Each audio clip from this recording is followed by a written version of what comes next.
कुरुक्षेत्र की भूमि पर सेनाएं सज चुकी हैं। चारों ओर रथों की गर्जना, शंखों की गूंज और हवा में युद्ध की आहट गूंज रही है।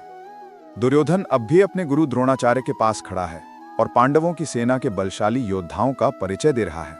पर अब उसके स्वर में एक हल्की घबराहट झलकती है।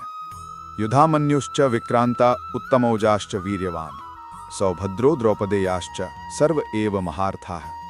यहाँ दुर्योधन कहता है, आचार्य, पांडवों की सेना में युधामन्यु, वीर उत्तमौजा, सुभद्रा पुत्र अभिमन्यु और द्रौपदी के 5 पुत्र भी हैं। ये सभी महारथी हैं। पहले श्लोकों में दुर्योधन ने भीम, अर्जुन, विराट और धृष्टद्युम्न जैसे योद्धाओं का नाम लिया था। अब वो पांडवों की अगली पीढ़ी अभिमन्यु और द्रौपदी के पुत्रों का भी उल्लेख करता है। वो जानता है कि अभिमन्यु अभी युवा है, पर उसकी आंखों में वही तेज है जो अर्जुन की आंखों में था। वो ये स्वीकार तो नहीं करता, पर उसके शब्दों में एक अनकही चिंता छिपी है कि धर्म और साहस की ये परंपरा अब नई पीढ़ी में भी जीवित है। यहां दुर्योधन का भय और भी स्पष्ट हो जाता है।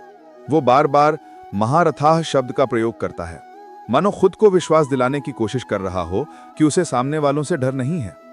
लेकिन वास्तव में उसके भीतर असुरक्षा की दीवारें खड़ी हो चुकी हैं। ऐसे ही क्षणों में जब मन भय से घिरा होता है, गीता हमें याद दिलाती है कि जो व्यक्ति अपने भीतर के भय को जीत लेता है वही सच्चा योद्धा है। क्योंकि असली युद्ध तलवारों या रथों का नहीं, बल्कि मन और मोह के भीतर चलने वाला संघर्ष है। दुर्योधन के शब्द हमें ये सिखाते हैं कि जब हम दूसरों की शक्ति पर ज्यादा ध्यान देने लगते हैं तो अपनी शक्ति को भूल जाते हैं। गीता हमें याद दिलाती है कि सच्ची ताकत बाहर नहीं, हमारे अंदर के संतुलन, आत्मविश्वास और धर्म में छिपी है। जय श्री कृष्ण।